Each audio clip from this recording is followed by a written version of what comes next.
Hey guys, welcome back. So we're going to dive right into this one. This went down about 2 weeks ago. I apologize. I just heard about it.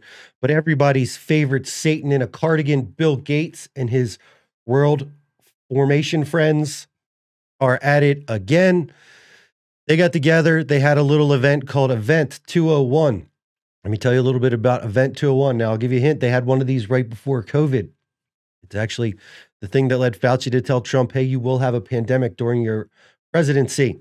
Let's get into this. Event 201 was a 3.5-hour pandemic tabletop exercise that simulated a series of dramatic, scenario-based, facilitated discussions confronting difficult, true-to-life dilemmas associated with response to a hypothetical but scientifically plausible pandemic. 15 global business, government, and public health leaders were players in the scenario exercise that highlighted unresolved real-world policy and economic issues that could be solved with sufficient political will, financial investment, and attention now and in the future.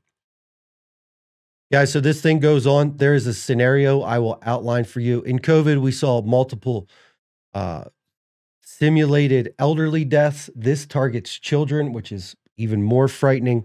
Let me run through the scenario real quick for you. Then there is an accompanying video that I will play for you. I mean, absolutely ludicrous that they broadcast like this and that they do this in the first place. Infuriating. Be ready. There is a timeline for this. You will see it. Let's get into this. Event 201 simulates an outbreak of a novel zoonotic coronavirus transmitted from bats to pigs to people that eventually becomes efficiently transmissible from person to person, leading to a severe pandemic. The pathogen and the disease it causes are modeled largely on SARS, but is more transmissible in the community setting by people with mild symptoms. The disease starts in pig farms in Brazil, quietly and slowly at first. But then it starts to spread more rapidly in healthcare settings.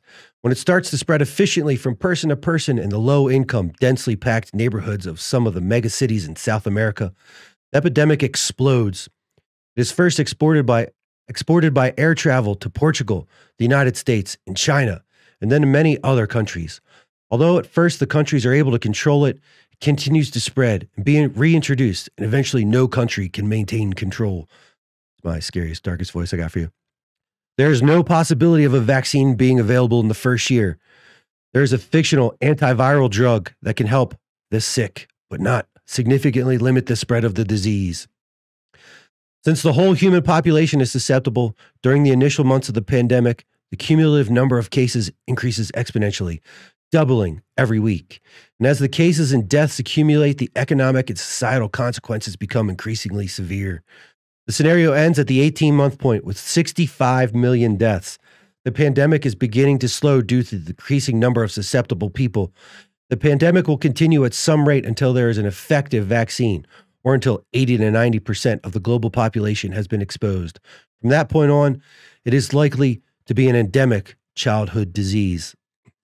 Guys, you'll see in this video, it goes on to detail the deaths of 20 million children. All children that contract this, that aren't killed, end up with severe brain disorders and some sort of paralysis. This is absolutely frightening. If they've engineered this, it's time to rally the Autobots. Like, let's go to war. Let me play for you the video.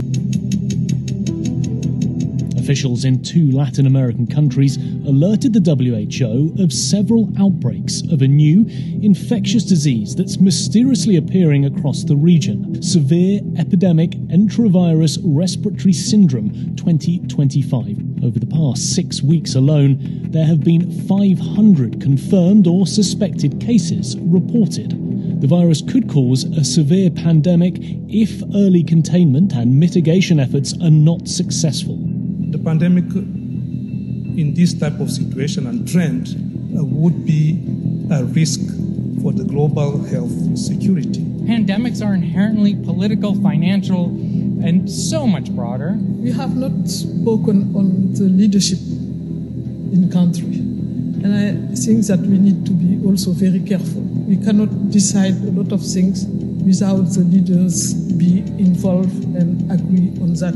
There is no substitute for national leadership. It's important to support the local response or the national response. Training those that are in these areas first, enabling them with the tools, protecting them, and if needs be, regional solidarity first. At this stage, communication is key, and communication should include not just scientists with data, but also social, religious, and political leaders. Trust.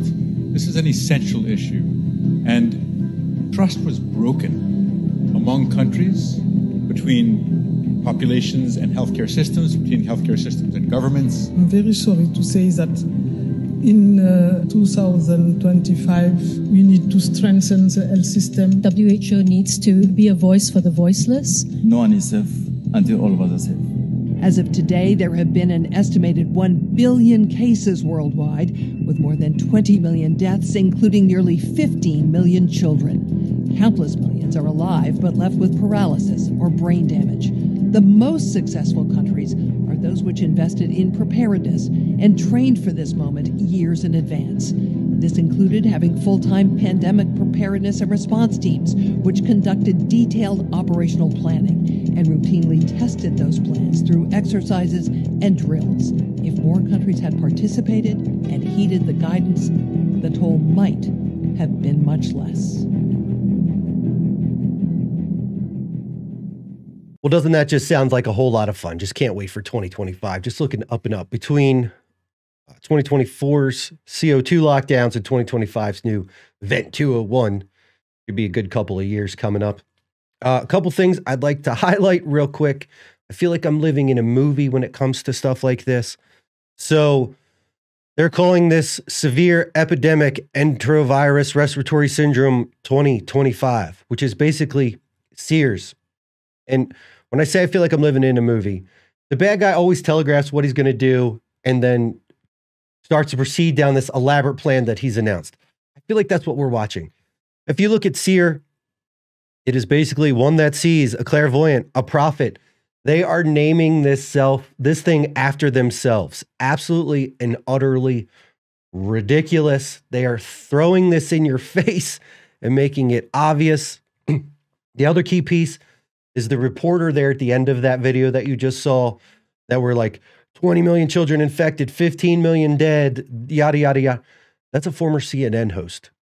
She used to be on CNN, which they are now thrusting after all the Twitter files that we've seen come out. The link between big media and all of these world formation guys. It is absolutely and utterly ridiculous. It is like a movie. The bad guys are telegraphing their play. Please come together. Please let's stop this. This is utterly and totally unacceptable. All right, guys, go out, fight the powers that be, and I'll catch you in the next one.